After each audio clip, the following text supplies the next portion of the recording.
Ahoj lidi, takže vítám vás u nového videa po dlouhé době na mém kanále YouTube.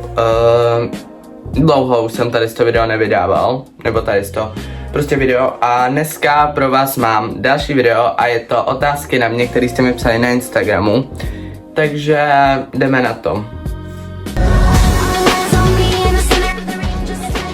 První otázka je o tom, byla o tom, jakoby kolik bych chtěl dosáhnout na kanále followerů a jako rozpočtu. Já jsem se doteďka hodně věnoval TikToku, kde jsem získal 2,5 tisíce followerů a 70 000 lajků, což strašně moc děkuju, protože prostě mi to dělá brutální radost a díky tomu mám furt jako náladu točit.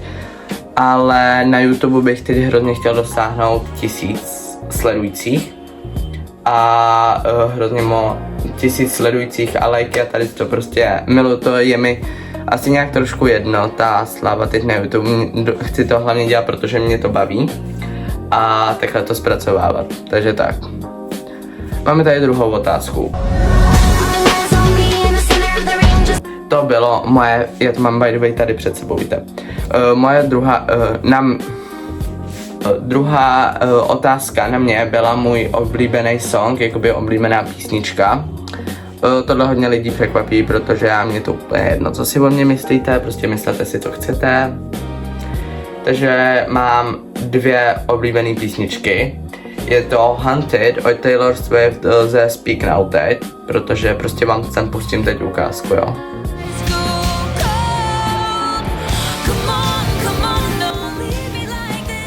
OK, já tady nic neslyším, já tady dancuju prostě, jo. A tady mám teď druhou písničku a to mám od Evy Farny oblíbenou a je to Perpetuum mobile, myslím, že si myslíte, že tady máme druhou písničku. Že to mám někde v sobě vyrytý, že se sama jinak nechovám, možná jsme všichni stejně rozbitý.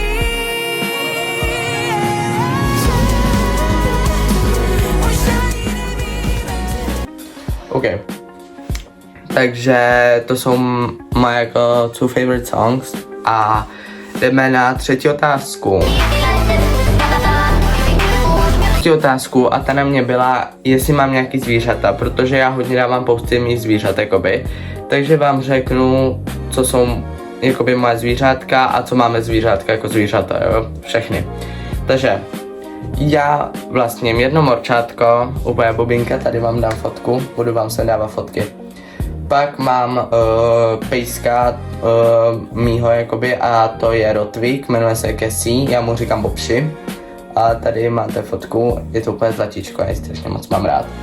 Pak máme tady všech jako společných zvířátka, to jsou jakoby Bentley, ale my ji říkáme Fallon, protože prostě je taká Fallon.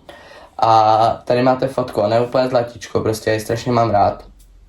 Prostě ona každou chvilku se s váma chce mazlit prostě, zlatíčko. A další pejsek, ještě máme jednoho, máme teď momentálně 3 a to je Bailey. A my ji říkáme Mavěna, prostě, protože ona je Mavěna prostě. A tady máte fotku další toho pejska, on je úplně taky zlatíčko, prostě neznám hodnějšího pejska, ne. Protože můj, že jo. A pak poslední zvířátko, který máme, je králíček a ten já nevím, jestli teď najdu fotku, jestli ho taky vám ji sem dám a jestli ne, tak koukejte na mě, ne joke, ten se jmenuje Tedík a říká se mu Tedík. Jo a to morče se jmenuje Adam, to jsem nevím, jestli jsem vám řekl, jakoby. Takže tohle jsou moje zvířatka a jdeme na fourth question. Čtvrtá otázka přišla od mé kámošky ze školy a je to na to, jestli umím hrát na nějaký nástroje. Takže když mi bylo asi 10, tak jsem chodil na flétnu. Chodil jsem tam půl roku, pak jsem tady udělal scénu, že mě to nebaví a už jsem tam nechodil. No, takže umím trošku na flétnu, jo. A teď se učím ale jakoby sám pomocí videí a kurzu přes telefon na piano. Je to piano. A já ho mám tady pod sebou právě jakoby. Ale není zaplý a nebudu ho teď zapínat. Takže to je asi jediný. Takže Tak teď jsem se blbě nadechnul. Takže to je tak všechno a jdeme na 5 questions. Pátá otázka na mě byla jak se váže trošku k první otázce a to bylo ty nejoblíbenější písničky, tak teď se jakoby váže k nejoblíbenějšímu zpěváku. Tak mám 3, tady vám je dám. První je Taylor, druhá je Billie Eilish a třetí je Eva Farna. A 4 mám. Taylor, Billie, Evu Farnou a pak mám ještě Zaru Larson, to taky frérka úplně. Trust.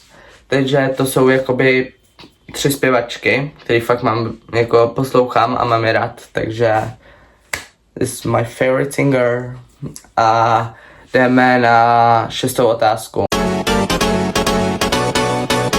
6. otázka se mě ptali, na co já momentálně natáčím, protože já mám kameru, já vám ji najdu, wait. Tady, tohle je moje kamera, na kterou já natáčím, ale tu mám vybitou, proto jsem na ní dneska nenatáčel a dneska natáčím na iPhone 15, protože to je můj telefon a přijde mi docela dobrý, ale takhle nenatáčím normálně, mám okolo sebe teď světla. Takže tak, ale skvělý telefon, takže aspoň tak. A to jsou 2 věci, na které většinou natáčím, ale spíš natáčím na telefon, než na tuhle kamerku. Na tuhle kamerku jenom když jakoby si na ní vzpomenu, protože jsem zvyklý spíš natáčet na telefon. Takže tady máme teď 7. otázku. 7. otázka a tím i končíme, protože je poslední. Ono těch otázek bylo víc, ale já potřebuju, aby to video nemělo 8 milionů hodin. Je jakoby, jaký všechny sociální sítě používám a na který všechny nahrávám. První je ten TikTok, druhý je YouTube, třetí je Instagram a já nevím, jestli se to 4., co teď řeknu, dá počítat jako sociální síť, ale je to Snapchat, na kterým jsem prostě dennodenně a nebo posílám tam fotky vždycky a prostě posílám, jak žiju, já vždycky random třeba vidím hezký západ slunce, vyfotím, pošlu na Snapchat lidem a mám se fajn. Takže tohle jsou mý asi nejvíc jakoby používaný sociální sítě. A pak, jestli se dá počítat Facebook a tyhle věci, ale tak to je taky, že... No, tak. A to je asi jakoby všechno z tohoto videa. Jestli budete chtít part 2, tak napište do komentářů, dejte like, odběr, prostě klasický. Takže, jo, tady je čos. Užívejte života, dokud můžete. Snad nebudete mít to asi jako já, protože vypadám jak helma a užívejte život. Čus.